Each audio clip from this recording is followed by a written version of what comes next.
আজিম হাসপাতালের টিকিট কাউন্টারে কর্মীদের জন্য দুর্ভোগ পোহাচ্ছে রোগীরা। দিব্যাঙ্গ এক ব্যক্তি আইজিএম হাসপাতালে ডাক্তার দেখাতে গেলে হয়রানি হলেন টিকিট কাউন্টারে থাকা কর্মীদের দ্বারা বলে অভিযোগ। শারীরিকভাবে দুর্বল এ ব্যক্তি জানান, বুধবার প্রস্রাবের সমস্যা নিয়ে আইজিএম হাসপাতালে ডাক্তার দেখাতে গিয়েছিলেন তিনি হাসপাতালে এসে প্রথমে বাইরে টিকিট কাউন্টারে যায় টিকিট নেওয়ার জন্য। তখন সেখান থেকে তাকে বলে দেওয়া হয় ভেতরে কাউন্টারে যাওয়ার জন্য, কিন্তু ভেতরের কাউন্টারে যাওয়ার পর বলে দেওয়া হয় বাইরের কাউন্টার থেকে টিকিট নিয়ে আসার জন্য। তারপর বাইরে কাউন্টারে আসার পর আবার ভেতরে কাউন্টারে টিকিট নিতে যেতে বলা হয়। এভাবে 5 থেকে 6 বার শারীরিকভাবে দুর্বল ব্যক্তিকে হেনস্থা করা হয়েছে।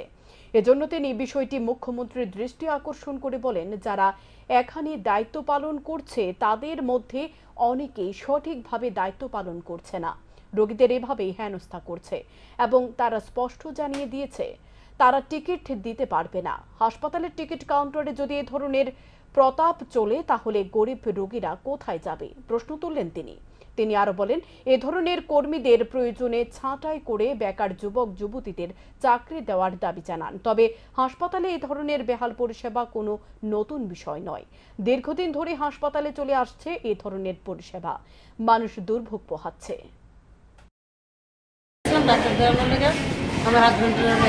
তারপর আমি আছি টিকিট কাউন্টারে, টিকিট দেওয়ার লেগে ইউরিনের টিকিট কাটুন তাদের কাছে গেছি। টিকিট কাউন্টারে 2 নম্বর সিটে যে বই রয়েছে তাদের কাছে গেছি টিকিট লইতে।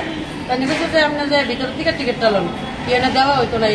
তারপর ভিতরে আইসি, ভিতর কাউন্টারে তাই জিজ্ঞেস করলাম, দাদা আমার এরকম এদিকে পাঠাইছে, আপনি আমার একটা টিকিট দেন।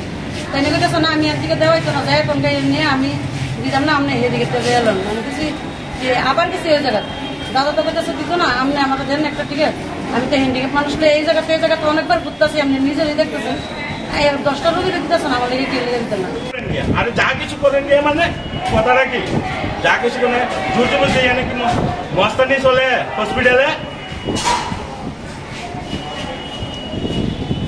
এইভাবে হয়রানি করতে না। আমি 2 তলার মধ্যে এমএস থাকলে আমি 2 তলার মধ্যে এমএস রেখে এসে আমি কমপ্লিট করতে পারবো, যার কারণে আপনাদের কাছে আমি সুপার দিয়েছি, আপনারা যা করেন ত্রিপুরাবাসী হতে হোক সবাই।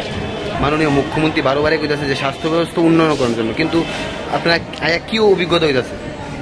না, আমি মুখ্যমন্ত্রী তো আর সবসময় সেটা হসপিটালের ভিতরে বয়ে থাকে না। আমি মুখ্যমন্ত্রী আমি বুঝতে পারতাম, কারণ যেমন আমার এমন করছে যাতে এমন না করে কারণে আমি মাননীয় মুখ্যমন্ত্রীর কাছেও আমি